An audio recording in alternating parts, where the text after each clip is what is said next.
para masigit na lumevel up ang ating pong swerte at kung kayo po'y maraming pagsubok na pinagdaanan ngayong buwan na ito na malapit nang matapos, ay mainam na subukan nyo po itong gawin sa huling Martes o huling Biyernes at ganoon din po sa darating na full moon na September 29 or sa unang araw ng buwan ng Oktubre. Basta kung kayo ay kailan may time at makakapaglaan ng ilang minuto, ay gawin nyo na po ito para mas lumevel up ang inyong swerte ngayong darating na buwan ng Oktubre. Para siksikliglig at aapaw maraming pera ang darating sa atin mga bossing ko. Ngayon pa mga bossing, ano po ang dapat natin gawin? Kumuha po kayo mga bossing ko ng isang malinis na papel. Sa papel na ito ay isusulat natin ang lahat ng ating mga ninanais. Halimbawa po mga bossing ko, halimbawa, mananaya ka. Kung ano yung numero na alaga ninyo, isulat nyo dito. Halimbawa po mga bossing ko, dahil ang anak ko pong bunso ay magbe-birthday na, ang birthday po niya ay October 27, ay di Gis 27. Pagkatapos, siya po ay mag-i-11 na mga bossing. Tapos, sulat nyo po dito, halimbawa, ilan po yung anak ninyo, kung ilang taon na po ito. Ang isa kong anak na panganay ay 19 years old. Tapos ako po mga bossing ko ay 42. Ilan na po ito? 1, 2, 3, 4, 5. Tapos ang mister ko po mga bossing ko ay 44. Yan. Ang isusulat niyo po dito sa numero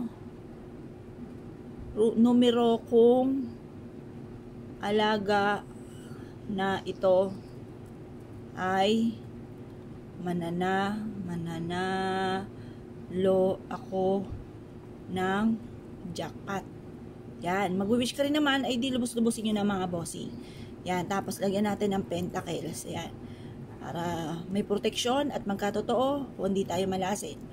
Pagkatapos mga bossing ko, wish po dito, magkaroon ako ng negosyo na dito na ako yayaman. Siyempre mga bossing, mag-wish ka rin naman, lubos-lubosin nyo na. At ito ay isa sa mga pinaka-the best, magkaroon ng negosyo na dito na yaman. Ibig sabihin, pang matagalan, maaaring panghabang buhay na negosyo na kayo ay magiging matagumpay. Mas maganda ito kaysa sa mananalo ng jackpot. Pero kung halimbawa kayo po ay mananalo, ay swerteng-swerte mga bossing. Ngayon pa mga bossing kasi, para sa akin, mas the best yung talagang dumadaan ka sa proseso, yung negosyo, kaysa sa bigla ang pera. Kasi marami na ako napakinggan ng mga ganyan. Pero nalaman ko, marunong kang humawak ng pera, mas mapagyayaman mo pa yan. Ngayon pa mga bossing, i-wish rin po dito, gawin natin siyang pentacles. Tapos wish rin po dito, basta kung ano yung gusto po niyo. Bawa, ang aking mga anak ay makatapos ng pag-aaral at magkaroon sila ng magandang buhay, umamat maging matagumpay, ganun po.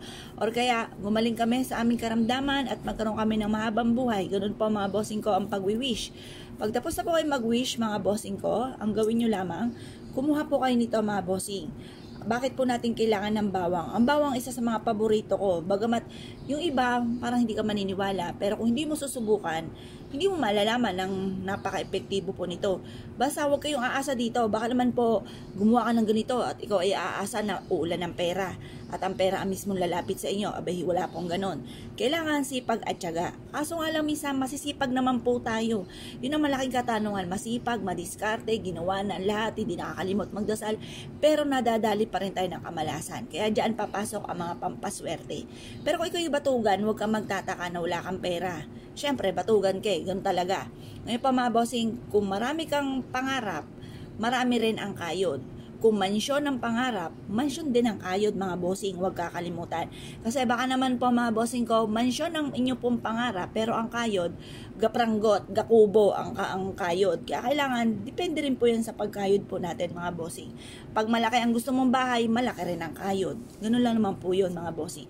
Ngayon, para ang kamalasan ay hindi mapa sa atin, or kung may kamalasan kang pinagdadaanan, ay pagdadaanan lamang at hindi nyo tatambayan, gawin nyo po ito.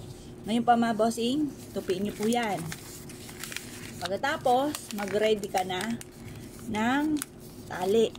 Mas mainam ang tali nyo ay pula. Kasi ang pula mga bossing ko, nagtataboy po yan ng malas. Nag-a-attract po ito ng swerte. Mainam po ito mga bossing ko ay isasabit ninyo sa may main door ninyo mga bossing. Sa main door. Mas maganda kasi sa main door kasi ang main door ay dyan naglalabas-masok ang miyembro ng pamilya. or kaya po sa may kwarto ninyo, sa may bintana, kung saan kayo ay natutulog. Sabit nyo lang po ito at makakatulong po ito upang sa ganon ay mabilis yung makamtan ng mga pinapangarap or yung mga kamalasan na paparating ay hindi mapapasa inyo. At basta lang nyo po tatandaan kung ano po ang laki ng mga pangarap, laki rin ng pagkayod ha. Kasi may mga tao na daing ng daing, pagod ka agad, ang laki-laki ng pangarap, mansyon ang pangarap, pero ang kayod, gakubo. Or kaya, lagi napapagod mga bossing. Meron nga akong kakilala, nagkaroon lang ng dalaw, ayaw nang pumasok mga bossing, pero napakaraming anak. Kailangan marami kang anak, marami rin ang kayod mga bossing, kasi kawawa ang mga anak. Ngayon pa mga bossing ko, kayo po isa sa mga mahilig sa mga pampaswerte at naisyo po itong gawin, asya. Good luck po sa inyo po lahat.